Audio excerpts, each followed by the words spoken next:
Thank you for joining me for another Quick Hits conversation. I'm Dr. Robyn, aka Mental MacGyver. I provide concierge high-performance support and coaching to executives, founders, celebrities, and athletes. With me today, I have Atif Agha. He is a technology specialist doing data analytics and an avid runner. I have Gary Fredericks. He's the CEO of On Point Partners, where they provide back office services for small businesses. They make business easy. And I have Dave Roberts. He's a teacher, co-author of the book When the Psychology Professor Met the Minister, and a bereavement support specialist.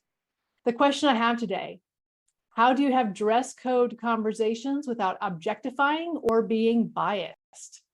Gary, what do you think?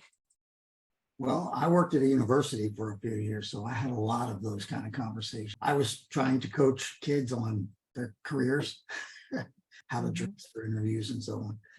I think what I've learned over the years is that having a good handbook where you explain the do's and don'ts of the dress code for your company is of major importance, because you can always refer to the handbook.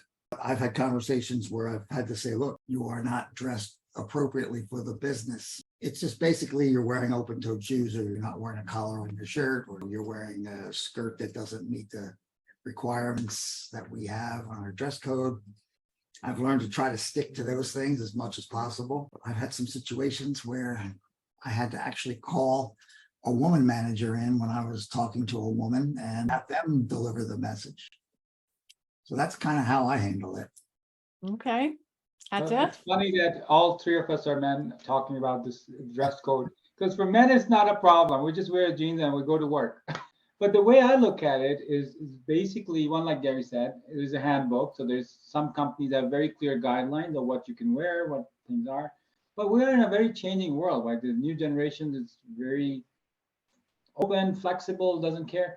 I think instead of telling people what not to wear, you can tell them what is best to wear for a certain situation. Like if you're going to an interview, what makes sense? What will make you look more presentable, more professional, more authoritative? The way you dress up makes a difference.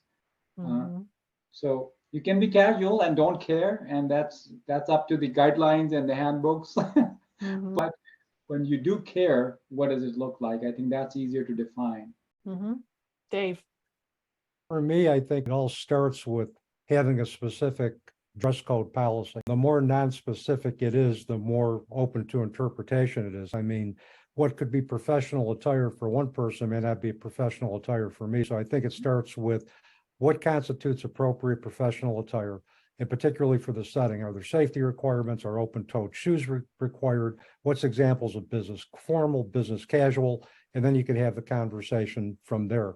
I think it's important to always talk to the employee privately. I don't call them out in public. It could be just a very honest mistake. Talk with them privately, see what's going on, make sure they are interpreting policy correctly. The other thing is, I was thinking about this, if you're having repeated conversations about dress code violations, we may need to ask ourselves a question: what is going on with that employee where they're either not getting it or refuse to get it? Is there something going on at home? Are they having some emotional difficulties? Or are they just plain insubordinate? And we can document dress code policy violations as part of that whole progressive supervision package. And I think that's also important as well. Atif, you hinted at it. I want to hit it head on. Is this an issue that affects women, female, more than men, and why? It affects women more because maybe women have way more choices in clothing, in dress code, than men. Men's pretty straightforward. I mean, the only violation you can have is you're wearing a jeans on a non-jeans day, or wearing a t-shirt when you should be wearing a collar shirt. It's really that simple. No man is showing up in a crop top or a mini skirt, right? I mean, not these days, this is very different, but again, that's really why it's not that difficult. I had a situation in college where a young lady came into my office, closed the door because she wanted to talk about her upcoming interview, and she was wearing clothes that were see-through. It didn't necessarily affect any policy about what she should wear or not wear. It just, I was very uncomfortable. So I had to get up, open the door, go get my one of my reports that was a female, and have her talk to her and just tell her that in this situation, you can't go in and close the door and look like you look. So there are situations that occur, I think, that are more than just simple thing. The simple things are easy, but that was not an easy one for me. I can say that. I worked for a company where we went in the 90s, we went from business formal to business casual.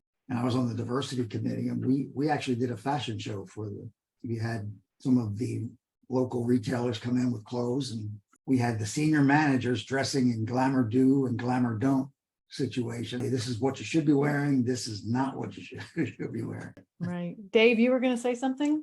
Yeah, I think one of the tricky things is that when we're talking about addressing men versus women is to make sure there's no perception of discrimination in terms of enforcing or reinforcing dress code policy, and make sure that we're sticking within the parameters so that any type of appearance of or direct interpretation that there may be discriminatory practices going on based on dress code are eliminated. So that's even more why it's more important to have a specific dress code policy in place, I think, too. I think like what Gary said, when in doubt, if you're speaking to a woman about dress code policy and you feel more comfortable having a woman supervisor there, that's fine. I think what the same for men too, as well too. If it's a woman supervisor, I think it can work both ways. I think there's also discrimination that can happen due to size. Something that someone wears who's a smaller size, and I was very thin when I was young. I very rarely got dress coded because I was lean. And I know I've talked to people who are not that small a size, and they get dress coded more. I had a boss one time who said to an employee, no lie, just because they make it in your size doesn't mean you should wear it. That's inappropriate. That is not how you tell someone that they're out of No. dress code. No, I'm not a fashion expert. If it's in the handbook, I am basically enforcing a policy that the company has. I don't necessarily have to agree with it. I just have to enforce it. And that's how I kind of present it. I would never tell somebody that I didn't like what they were wearing. I do think one thing, I want to recognize one thing, that there is a shift that's happening today. If you look at the time that we live in, with the gender neutrality and a lot of other topics that are in discussion, and then dress code is part of that whole discussion. And there's a shift. What maybe was okay 15 years ago was not okay 40 years ago. And what's okay today was definitely not okay maybe 10, 15 years ago. So that shift is happening. How do we address that? Again, I think from a corporate perspective, it has to be clearly defined in a handbook that you can hand to your employee and say, please read it, follow it. If I have to write you up, then I'll have to write you up, and I'll get you the right female or whoever that is to engage with you and discuss with you.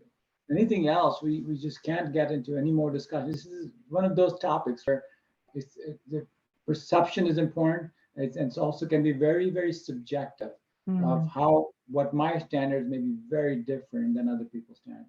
I mean, I think it's important. One last thing, it's important to bring up, like in France today, Muslim women wear hijab. They wear this head covering, and there's a huge backlash against a dress code violation for that. Well, yeah, it's nothing to do with a short skirt. It's nothing to do with, well, you just don't cover your head, but they do not see it as appropriate. So that's another type of code violation that companies could enforce and say, I don't want you to wear anything religious or look in a certain way because that just damages my image as an employer. That's another part we didn't really touch too much, but yeah, that's a good point.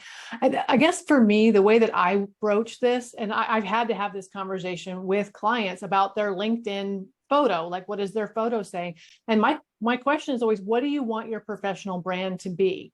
If you are a pole dancer, then your professional brand is one thing, and that's okay. That's what you should do. If you're a corporate lawyer, your professional brand is going to be something different. And there's, obviously a very large space in between.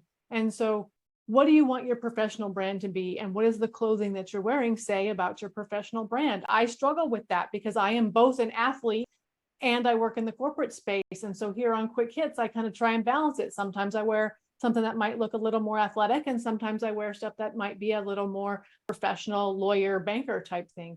And so that's, for me, that's where it comes down to. What is your professional brand? it ties in what I was originally saying.